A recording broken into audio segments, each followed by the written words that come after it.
మంచి మాటల విలువ. ఒకరోజు ఒక చిన్న గ్రామంలో రాజు అనే బాలుడు తన తల్లిదండ్రులతో చాలా రూడ్‌గా మాట్లాడేవాడు. అతని మాటల వల్ల అందరికీ బాధ కలిగేది. ఒకరోజు అతని తండ్రి ఒక చిన్న ప్రయోగం చేయమని చేశాడు.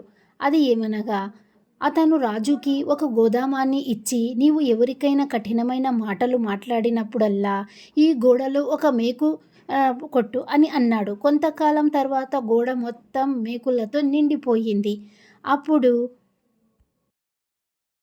తండ్రి అప్పుడన్నాడు, "ఇప్పుడు నీ మాటలు మార్చుకున్నావు కాబట్టి ఈ మేకులను తీయి." రాజు అలా చేశాడు. కానీ గోడపై గాయాలు మిగిలిపోయాయి.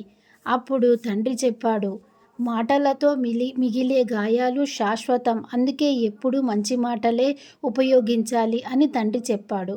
నీతి: మంచి మాటలు మన జీవితాన్ని, మన సంబంధాలను అందంగా మారుస్తాయి. Thanks for watching.